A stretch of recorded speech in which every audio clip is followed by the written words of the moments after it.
Hi, everybody. Today is Thursday, June 5th, 2025, and our friend Alex Krainer is back with us. Welcome back, Alex. Thank you for having me, Nima. Good to be with you again. Greetings to everyone. S- Just before starting this talk, sorry for being late. We had some sort of technical problems here. Alex, let's get started with what has happened between Russia and Ukraine. And we had a drone attack on Russian nuclear bombers that were in the open. Here is what General Blaine Holt, who is politically close to Donald Trump, said about what has happened in Russia. Concerned about global or national security in my life than I am right now. And yes, I understand it's a tactical win. The Ukrainians have a tactical win. But they hit a third of a strategic bomber force that is covered by a START treaty that goes back to 2010. There is no Russian in the military there that believes that Ukraine was able to achieve this without Western intelligence help, including our country. General Konakayev, the leader of rocket forces for Russia, has now openly said they are now locking in the coordinates for Paris, London, and Washington, D.C. This is an escalation path now without a reverse gear. I pray there's a reverse gear that President Trump can find by calling President Putin. But as a military officer with 27 years of service at the flag level and NATO service, I can tell you we are in a big, dangerous place that we weren't in 3 days ago. And I pray that something good happens in those talks today. Yeah. We know what has happened in the talk between the two presidents. Your take on that, Alex? Okay, so we have to go back in time a little bit. I think that this was an attempt, probably led by the British political establishment or foreign policy establishment, to be more specific, to derail the peace talks. If we go back to the beginning of the war in Ukraine in February of 2022, the Foreign Office of the United Kingdom established something called Project Alchemy. Project Alchemy was,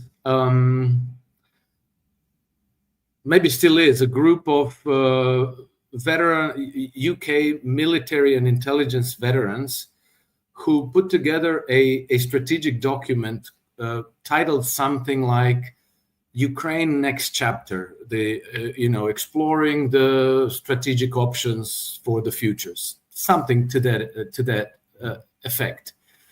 And they very clearly lay out in that document that the priority, that the most important thing for the British, for the British establishment, is to keep Ukraine fighting. So not to allow them to sue for peace, not to make sure that whatever happens, that the war carries on, because so long as it does, and they spell this out as well, that the British intelligence will be able to stage various destabilization operations against Russia, and that the longer the war drags on, the more the Russians will end up being disqualified in the eyes of the global public, and that ultimately this will lead to Vladimir Putin's ouster, to a basically regime change, and this is what they want.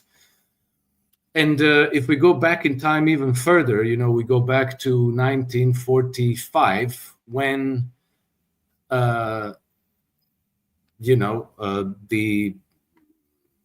this same foreign policy establishment plus the British intelligence services drafted the Project Unthinkable.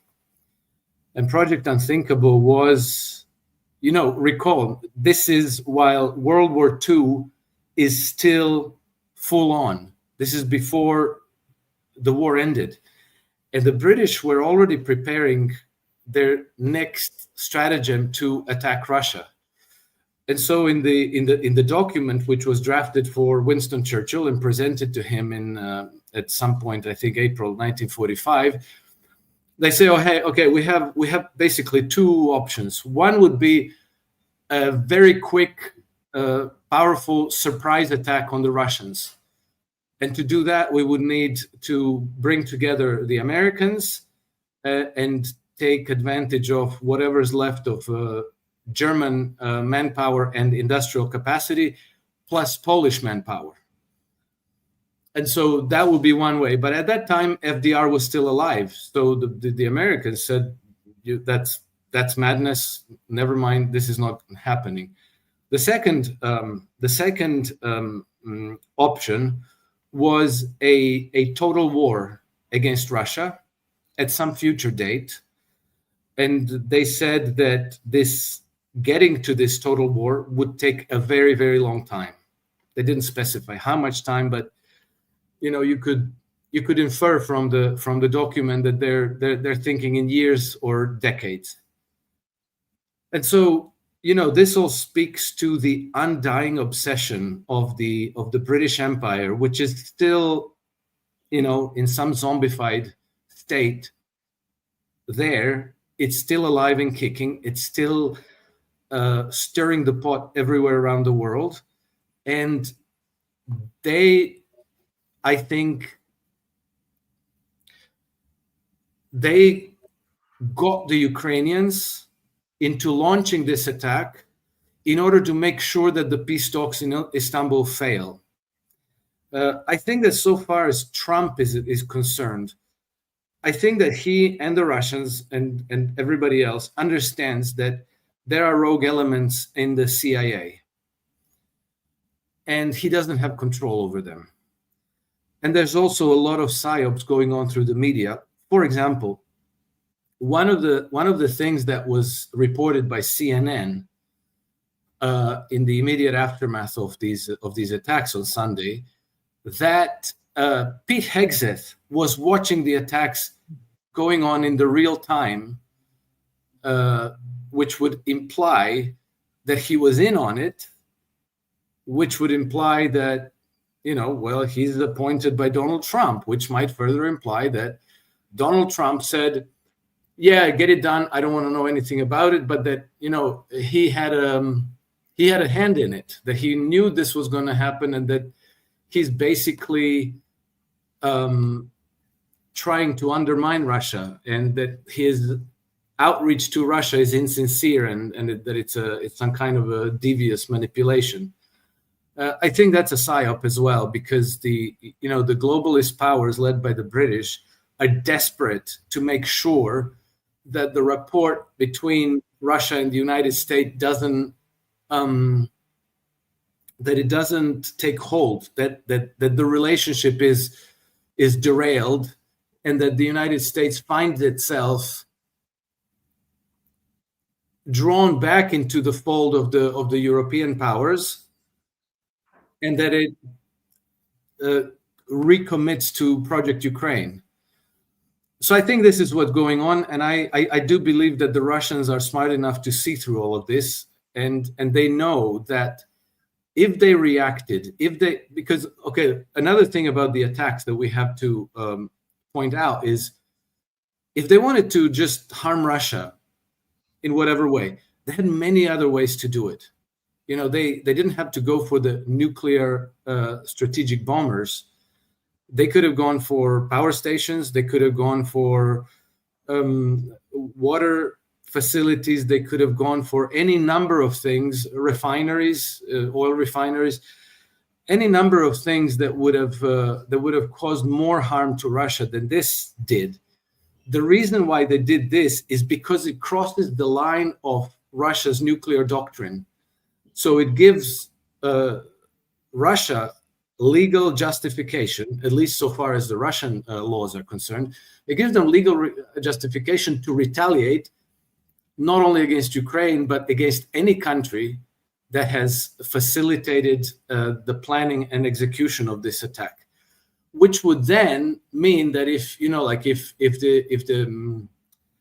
Russians responded by launching missiles against France or Britain or Poland or somewhere like that, that would give the West pretext to invoke Article 5 of the NATO treaty, and then they would get their all-out war against Russia.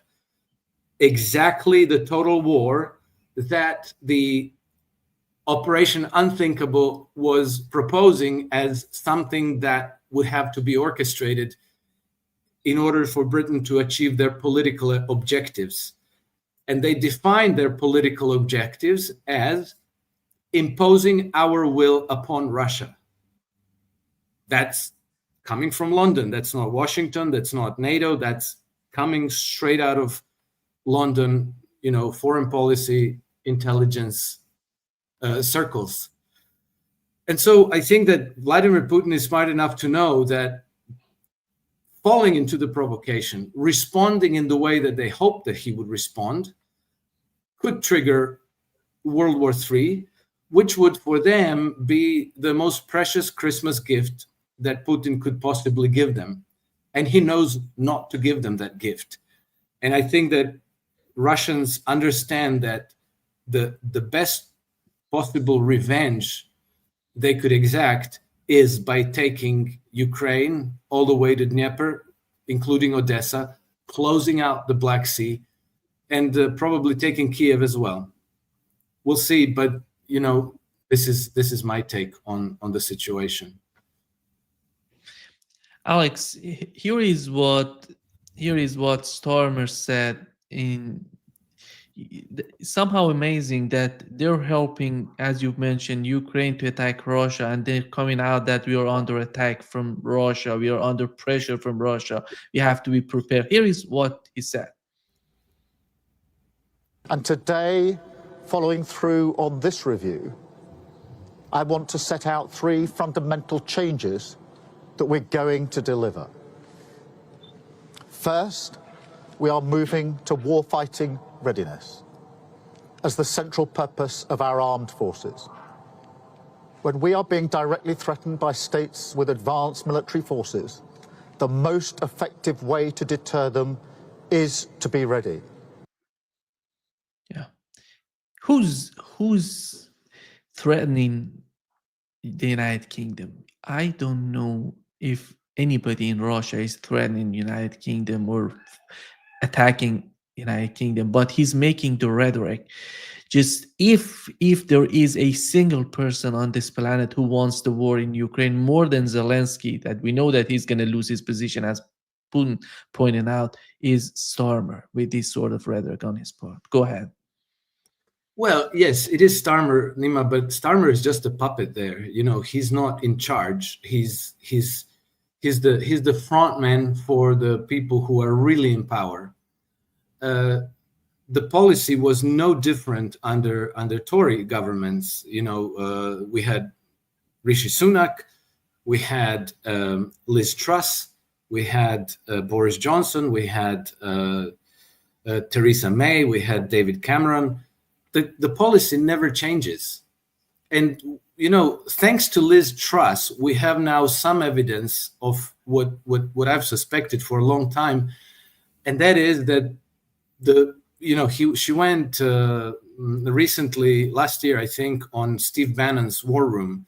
And she said something very important there in a statement. She said, well, when I got to number 10, I thought as a prime minister, I would be in charge. I would be able to implement the policies that I think that are appropriate.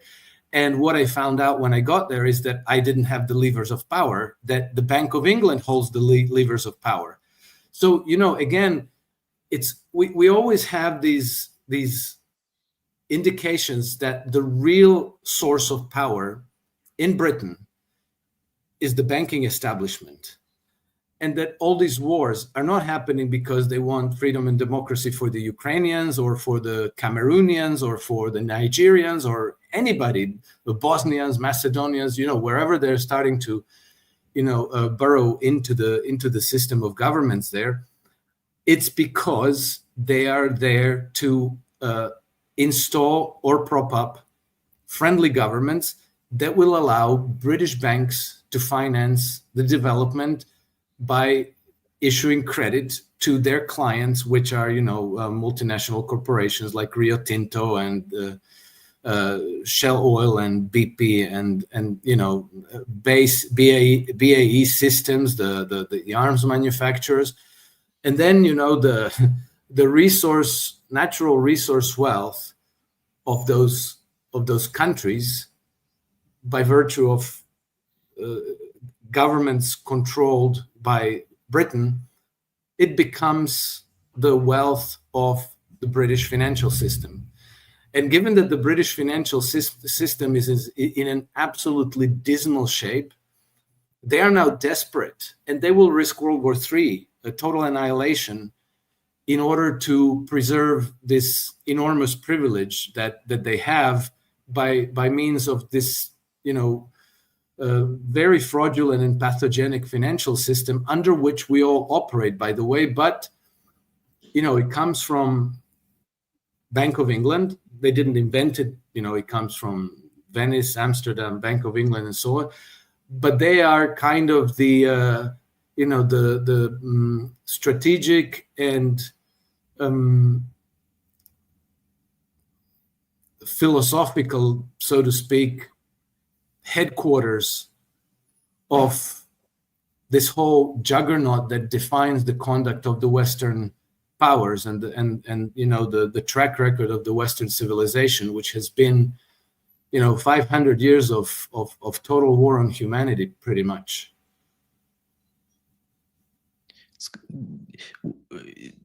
Alex, these oligarchs in the United Kingdom that you're talking about, how powerful are they? Are they even more powerful than the king in the United Kingdom?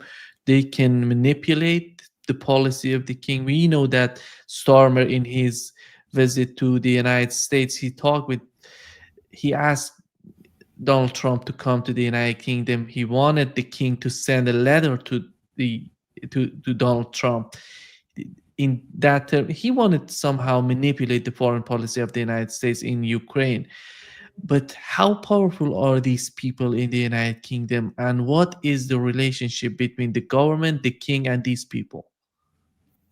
Well, they're definitely more powerful than the king. The king serves at their pleasure, and that is, for centuries now, people who have been close to power, I can't come up with names now, but I think maybe people like Benjamin Disraeli and others have given statements to say there's something behind the throne that is more powerful even than the king. And we know that they can and do take kings out and install new kings as it suits them. And today we know for certain, it's not a conspiracy theory, that they had King George put to sleep in the run-up to World War II, because they wanted a certain change of policy. I'm not sure exactly what and how, and so they had a doctor who was King's personal physician inject him with a mixture of I think morphine and cocaine and something else. The king knew, by the way, that they were putting him down. And he was furious, but he was completely captivated by them, and there was nothing he could do. And they also controlled the media. So before the king was put down, they ran many stories about King's ill health, that he was very frail, very bad health. And so when they finally injected him with the lethal injection, then they were like, oh, the king succumbed to his illness at last. He was so weak and frail, blah, blah, blah. But now we know for sure that he was put down because the doctor who killed him wrote in his diaries that he did it. And the nurse who was there present, she also knew. And so, who can possibly be so powerful to basically shut the king away from the public, create the narrative the king is very ill and in very frail health, and then give him a lethal injection and then install a new king? There's no reason for us to think that King Charles today is in a better position than they are. And then I would question also how Queen Elizabeth died. It's very odd, very strange, but it also kind of coincides with the new colonialism that is emanating from London, because this is all happening very silently.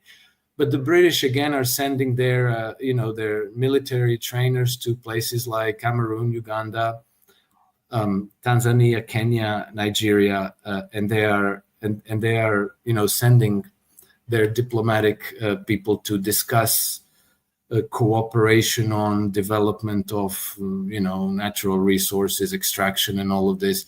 So basically, it's a different packaging on the same thing, which is a revamping of colonialism. And so I don't know. This started, as far as I can trace it back, it started either around 2014, maybe a little bit earlier. I don't know. And so maybe Queen Elizabeth wasn't exactly the person to have there. And then she suddenly died. And I don't know how she died or where she died. I just don't know. I just know that it's very strange, the circumstances in which she simply vanished from the scenes. We have that last photograph of her shaking hands with Liz Truss. And then the very next day she was dead. But that photograph looks very strange because normally you would have some video coverage. The new prime minister comes to meet the queen and have that first meeting and introduction. There was just one photograph, and the photograph was very strange because the queen, as she's shaking Liz Truss's hand, is looking at her belly button. She's not looking her in the eyes. So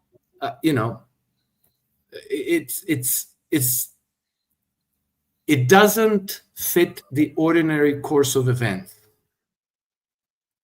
And now we have King Charles.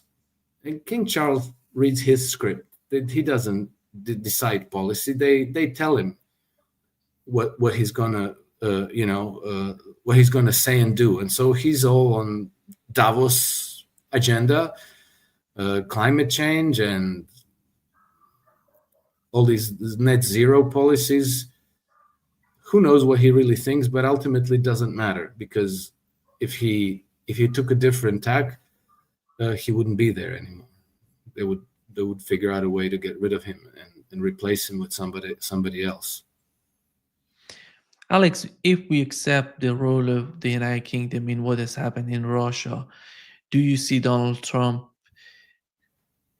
trying to manage the situation with the United Kingdom? Because as this general mentioned, the situation is far more critical, far more important than what was told on the mainstream media. And they're trying to exaggerate the power that Ukrainian had to attack the Russians. But despite this sort of exaggeration, we have to consider the importance of this attack on nuclear bombers. This is something, as you've mentioned, this is not something, teeny tiny thing that you can ignore. You have to deal with it. What would, in your opinion, Donald Trump yesterday talked with Putin, what would be the proper action, the proper reaction maybe on the part of Donald Trump if he didn't know, as he mentioned in this phone call, he didn't know about it? I think that Donald Trump did exactly what was appropriate. He called Vladimir Putin directly. And I assume that he wanted to make sure that Putin understands that this is not, that he didn't plan this, he didn't do it. Maybe they mentioned that there are rogue elements in his governments. Russians understand this. But, for the Russians, the relationship with the United States is extremely important. So they will give Trump all kinds of leeway and all kinds of, they will cut him all kinds of slack to make sure that the faction that is leaning away from the global empire and towards multipolar integrations, that faction is alive and well and that it has political legitimacy. So the Russians will never come out and say like, "Ha, you see, Trump is, he deceived us, he betrayed us." They will keep this alive for as long as possible. And I think that Trump, he took a day or two because he probably needed to ascertain the facts so as not to embarrass himself to, call Putin immediately, and they then end up saying something that turns out not to be true. They had a long conversation, 1 hour, 15 minutes.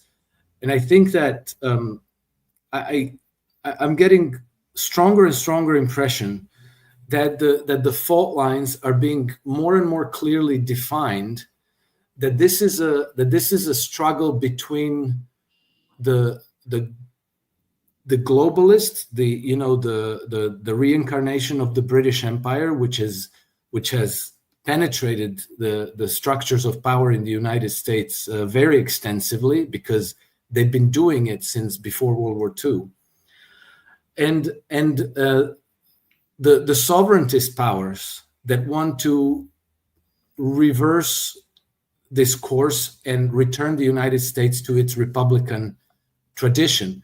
And that tradition, the United States came to be exactly as a reaction to this imperial abuse. It's exactly the rejection of the empire. And, I do believe that Trump is sincere in wanting to effect this change.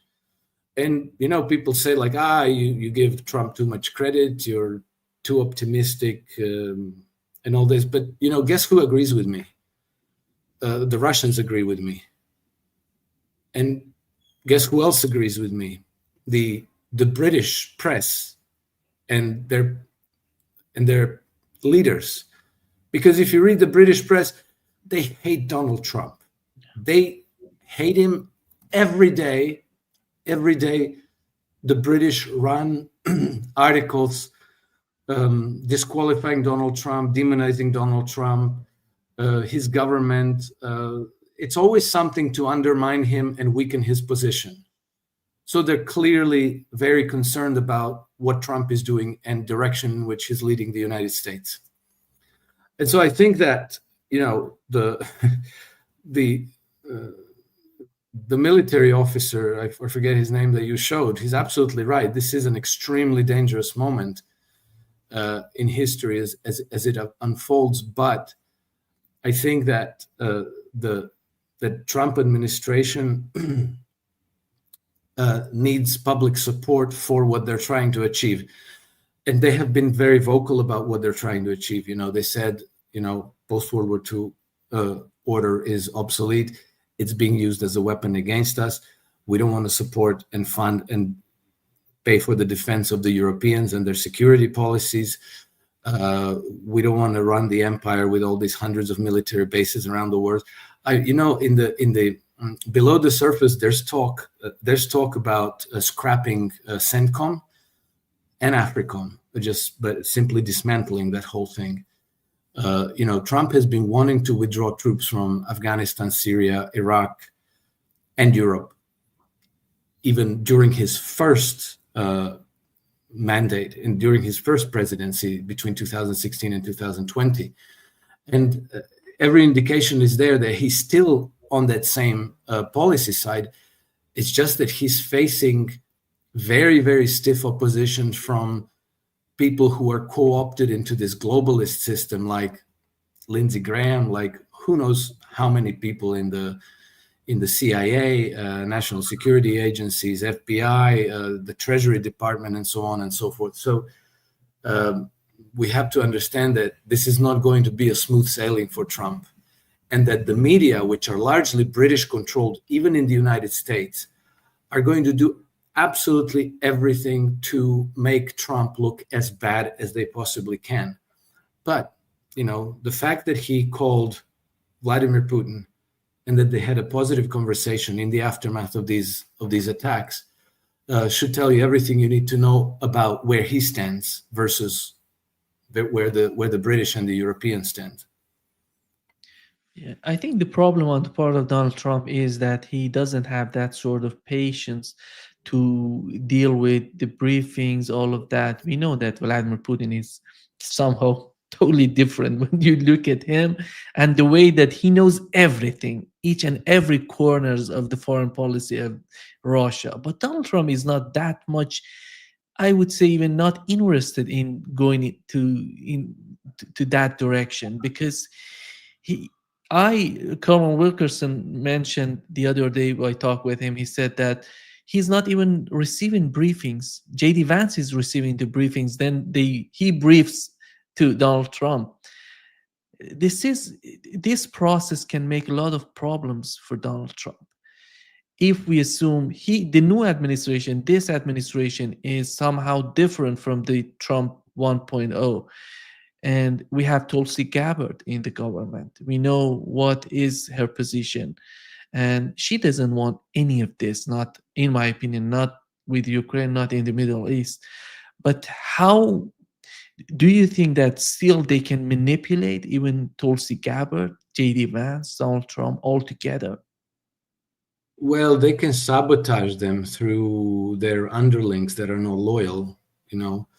They can do that for sure. And you're right that Trump is not handling this very well. He's he spends too much time on the golf courses. The fact that he's not getting briefed every day is very worrisome. But okay, JD Vance is better than nothing. Tulsi Gabbard, still, I don't know what to think, but the British thinks that she's a Russian agent, so that's, from where I stand, that's a good sign. And I think that this globalist cabal can do a lot to derail Trump's policy and to damage him and to damage his political standing. But Trump does have allies, and he has, I think, very powerful allies as well. Because as I'm learning, and I can't give you any concrete outlines of this, but it's not just that Trump is opposed to the policies of the global empire, where the United States was the chief military and political and diplomatic and financial muscle. It turns out that the policies of the empire, in the Middle East, in Ukraine, in Europe in general, are very incompatible with the United States. They are causing a lot more harm than they're good. They're depleting the United States, and the opposition to this is not just Donald Trump or a few people who are sentimentally attached to the idea of 1776 and the Republic and the Declaration of Independence, of all these nice things. It seems that the opposition is far more robust and far more extensive throughout the different nodes of the United States policy establishment, and that this opposition is kind of gathering momentum. So Trump is not alone in this. It would be much, much better if he was more thoughtful about things he says, his posts on Truth Social and on X. It doesn't serve him well to shoot off the hip and every few days say something really unforgivably stupid. But I think that at the core, he's leading the United States, or he means to lead the United States in the right direction. His intent is to end the U.S. role as the global policeman for the empire. And so I think that should be welcomed and supported by everyone, not just in the United States, but everywhere in the world. And that if he's successful to any extent, that's an improvement on where the Biden administration and Kamala Harris would have led, which I think, if you need the ideas about what this would look like, just look at Keir Starmer's UK. I think that's the direction in which the United States was being dragged. Alex, the way that you're talking about the British government, the oligarchs, bankers in the United Kingdom, it reminds me of the character Popeye. And because it seems that they see the character is the United Kingdom, and they see Ukraine as spinach and the United States as their arms, as his arms. And they want to use Ukraine and the United States to fight Russia.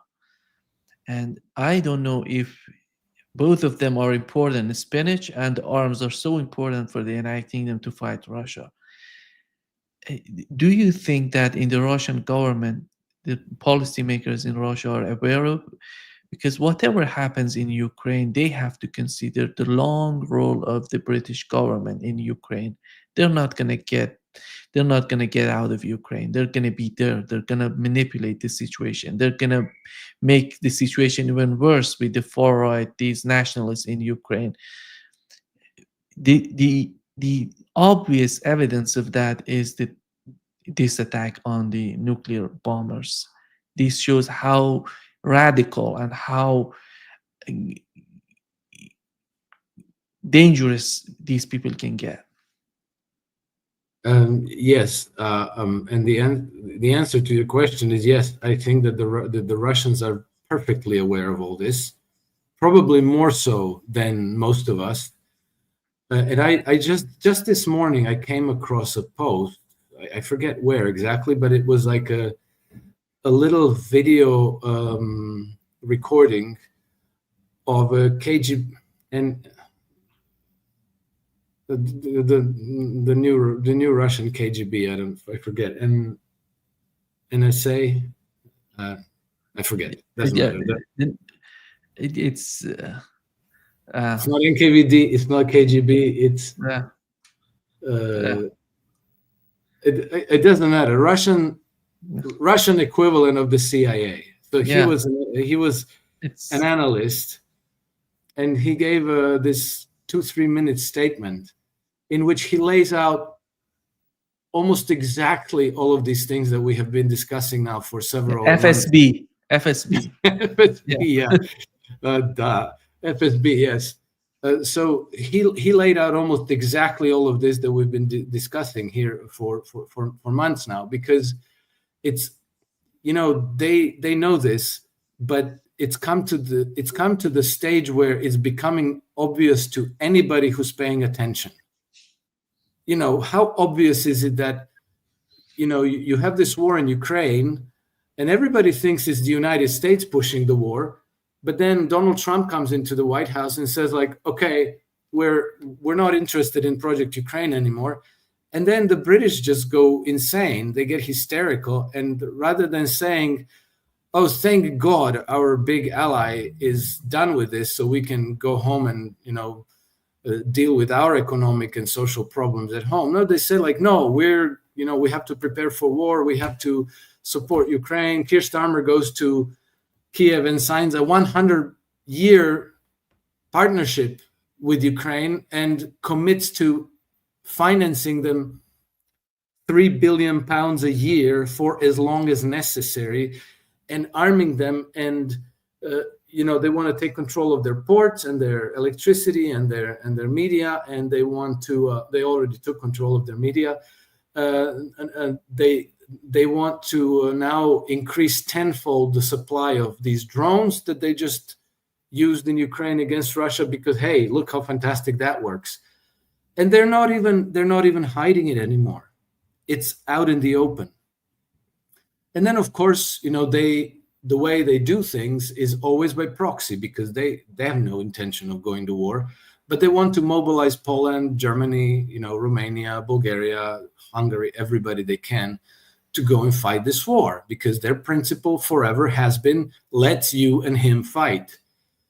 And so, to be able to mobilize their allies, they have to show that they're dead serious about this and that they are ready to lead. And believe me, they will continue to try to get the United States into the fold. Even if it takes eliminating Donald Trump, or even if it takes waiting another 4 years, they will continue trying, and they will continue interfering in the US elections to try to make sure that their candidate wins. And so this is, unfortunately, several hundred years of history, always the same. And they've been obsessed with Russia for more than 200 years now, launching invasion after invasion after invasion, or supporting other powers to launch these invasions financially and with troops and with armaments and with everything. Sweden and Poland and France and Germany, now Ukraine, then next they're going to try somebody else, whether it's going to be Poland, Baltic states, Germany, everybody together, however they can finagle it, but they will never give up. So long as this same cabal is in power in Britain, and they retain the same financial system that they have now, they will never give up. They will never stop. Two forces in Washington right now are putting pressure on Donald Trump. And one of them, one part says that we have to put more sanctions on Russia. We know that Lindsey Graham we had Mark Pompeo, Lindsey Graham together with Blumenthal, they went to Ukraine. They want 500% secondary sanctions on whoever wants to buy Russian energy. We know Russia, China. We have China, India, and even European countries that are going to be affected by this sort of policy. Do you feel that they can? Donald Trump somehow, yesterday we've learned that Donald Trump is trying to avoid that, just to not that be passed in the Senate in the United States. But how much can they put pressure on Russia? How can they put pressure on India? We know that China would not be in that sort of policy, but how much pressure can they put on India? And is Europe, on the other hand, we know that Europe is going to be affected. Is Europe concerned of that? I'm talking about European countries. I'm not talking about European Union. Yes, and yes. I think that I'm not even sure that this is for real, because they are pushing it through Congress, but this is so dumb, and so it will prove so counterproductive that I suspect that it's a psyop more than anything else. That it's just a means of exerting pressure on China, India, whoever else to stop supporting Russia, or to stop trading with Russia. Because if you introduce 500% tariffs on anybody who buys Russian energy, you're going to sanction half the global GDP, almost. And if you do that, you're going to harm yourself probably more than you're going to harm your adversary. And, maybe the price of oil will go to $200 a barrel. And what would that be? $7, $8, $10 per gallon on the gas pumps in the United States. Well, that's not going to make you very popular in among the American people. So I think that the gambit is profoundly idiotic, and I think that it only shows that the globalist establishment are out of ideas, they're desperate, and they're panicking. And so, 500, why not 10,000%? What's with that number exactly?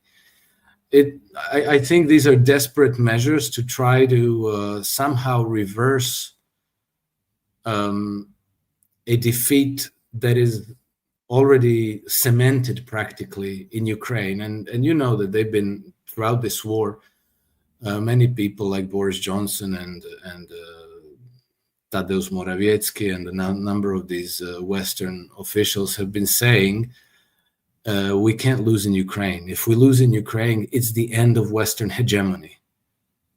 well, everybody wants the end of Western hegemony, except the people who have privileges and advantages from Western hegemony.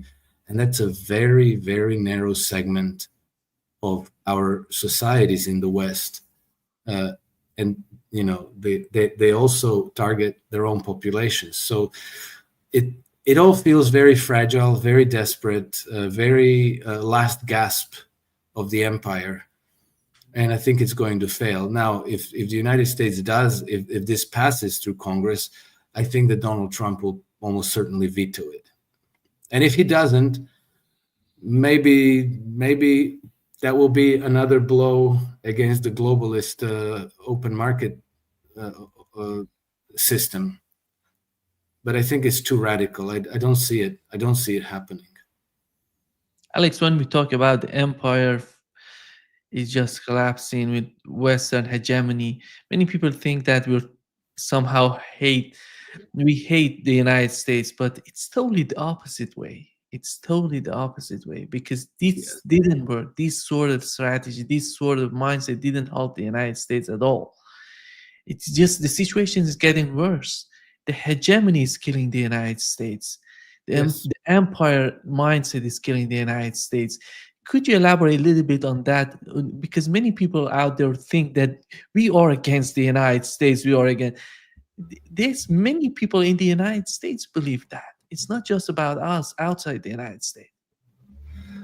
Yes, you know, I've been observing that for as long as Donald Trump has come on the political scene in the United States, already the first time he ran for president in 2016, that a lot of the world public was very, very supportive and hopeful of Trump's candidacy, because I think that people, even if they don't understand small nuances of how, you know, the system works, they do perceive him to be a break with the, you know, with the continuity of the system that is somehow always bringing us into these constant, never-ending wars, constant, never-ending crises, economic, social, you know, everything falling apart, infrastructure of the society falling apart, education, healthcare, everything. And so people want an end to this. They want an end to wars. They want an end to the decay. And I think that they correctly identified that Trump was the leader who was going to lead the United States in a different direction. And so, you know, when he won in 2016, there was, you know, a good chunk of the public in the West. I live in Monaco, you know, south of France. So I'm more, you know, I see the reactions in Europe, in Southern Europe. And I think that a good chunk of the population was very happy that he won. But it was a bit split. By 4 years later, the 2020 elections, the support for Trump was very strong, very, very strong. And the disappointment when he lost was profound. And then, you know, now again, you know, I think that a good chunk of the people are supportive of Trump, but I think that there's, you know, first of all, the mainstream media, and this also spills over into into the social networks. The mainstream media are extremely hostile to Trump, and they demonize them in every way in which they can. And then Trump himself, you know, he's changed his approach. He's doing these, you know, he tosses a stun grenade in one direction, then he does something in the other direction. So it's very difficult to read him. The support, I feel, is there, but it's much more cautious now. You know, people are not sure, is he for real?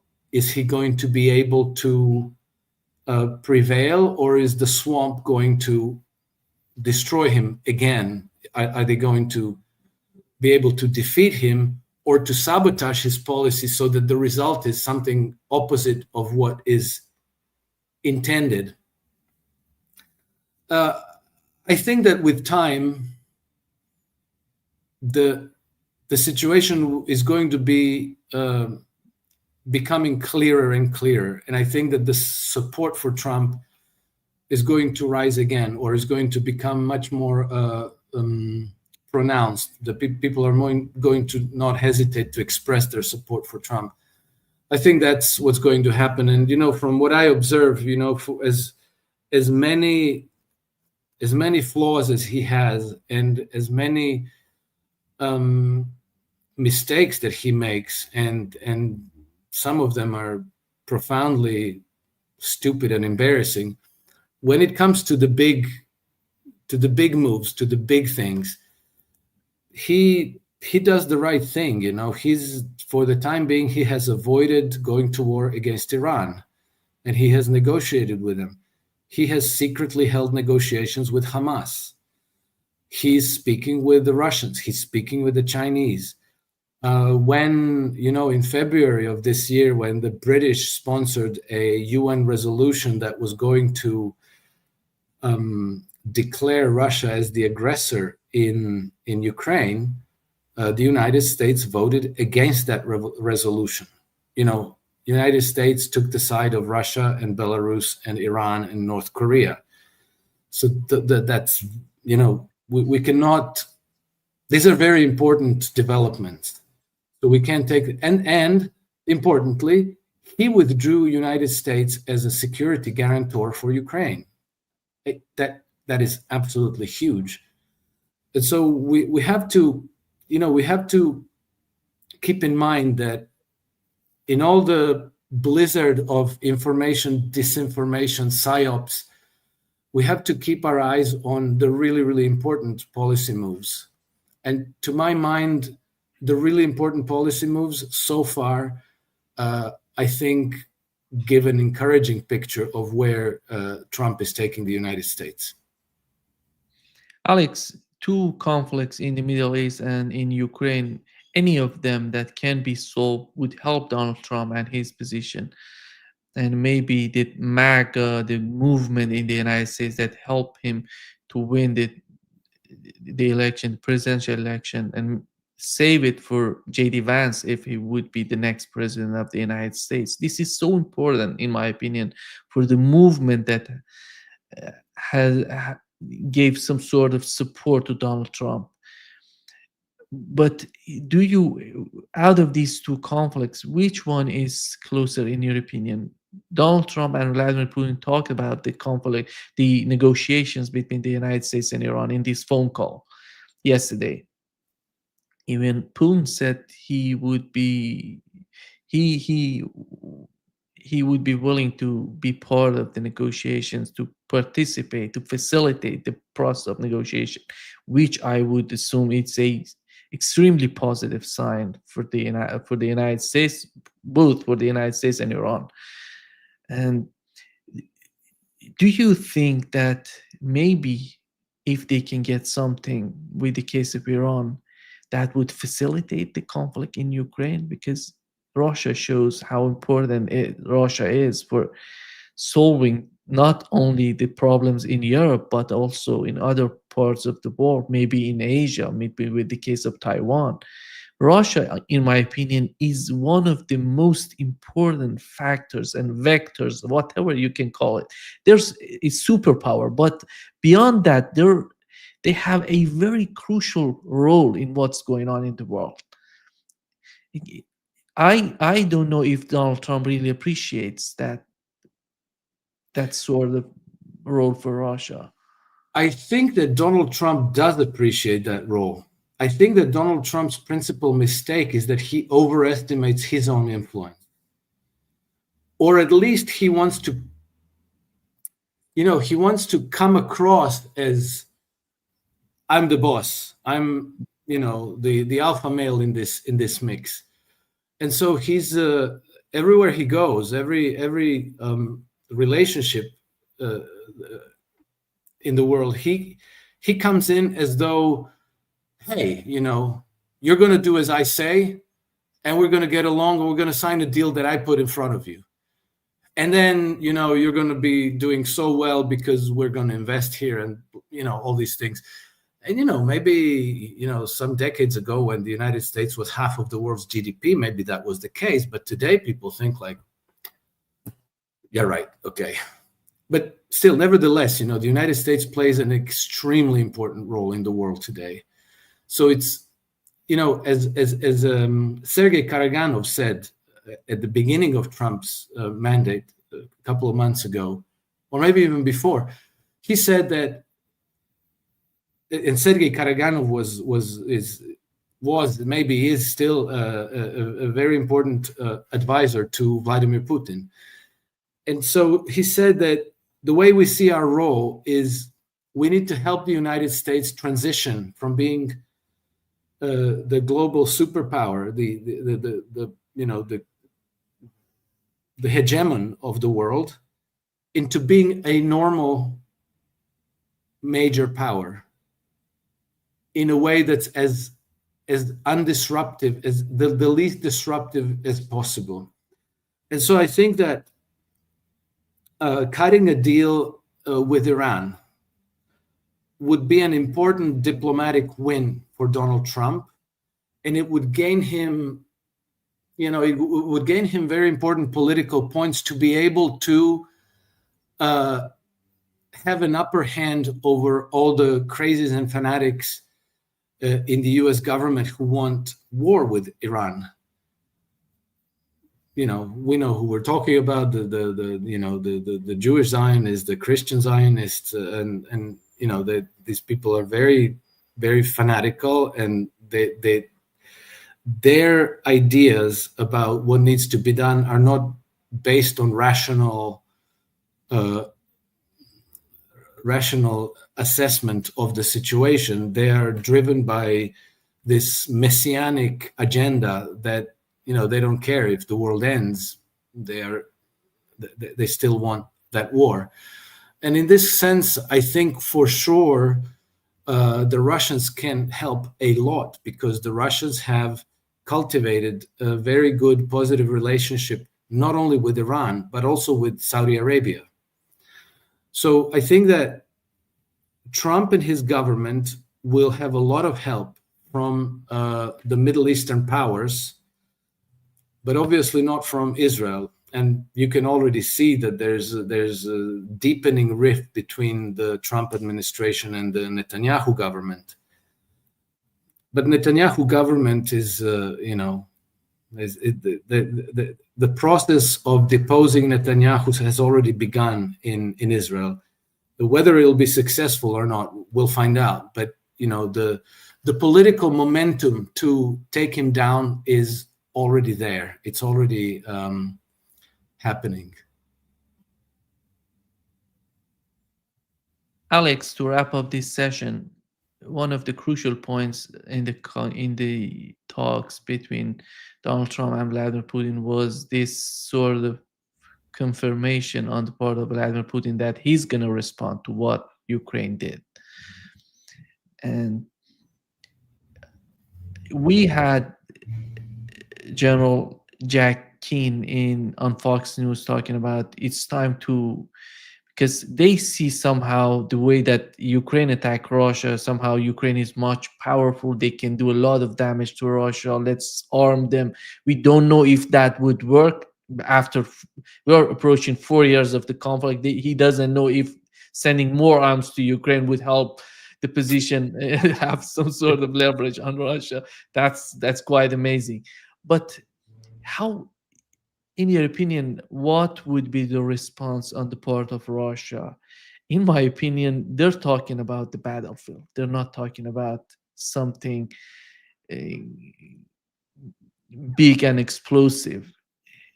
If they wanted to do it, they did it by now. But they could have done it by now. But how does Russia see, if we put ourselves in the shoes of Russians right now, what would be the best response to what Ukraine did? I think the best response is to prevail on the battlefield, and then to push to the Dnieper River, and to take control of Odessa and all of the Black Sea coast of Ukraine.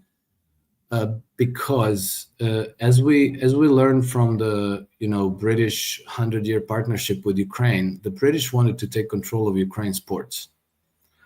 And one of the benefits of controlling the ports is you can keep on smuggling in arms, chemical, biological agents, troops, terrorists, whatever you want, and that would be perpetually used to orchestrate sabotage and terrorist attacks on Russia. Who knows? Maybe biological and chemical attacks.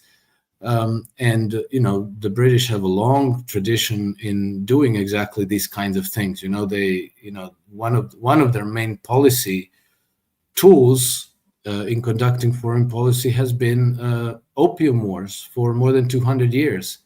So today in Russia you have, I don't know how many million exactly, but I think it's more than 3 million Ukrainians who emigrated from Ukraine to Russia. And so, they're, it's not easy to distinguish them from ordinary Russians. And, you could, I'm sure that among those people, you can find enough of them who would be happy to earn some money by smuggling drugs into Russia, all these fentanyl and all these synthetic concoctions that are highly addictive and highly destructive. And so you need to close off their access to the ports. So that's why you need to take control of Odessa one way or another. So I think that would be, from Russian point of view, that would be by far the most powerful way to respond, and to then completely disable, well, not completely disable, but to severely disable British attempts to destabilize Russia through terrorism, sabotage, chemical, biological agents, and so forth. And then, I heard somebody talk, I don't know whether that makes sense or not, that Russians might blow up all the bridges across the Dnieper. But, that's the British strategy, not Russian. Yeah, exactly. That would be the British strategy. I'm not sure whether that makes sense, it's one of those things that might seem to make sense in the short term, but in the long term, it might actually do more harm than good. So, but taking Kiev, that I think is a distinct possibility as well. Yeah. Thank you so much, Alex, for being with us today. Great pleasure as always, Nima. Greetings to all, and until the next time. See you soon. Bye-bye. Take care. Bye.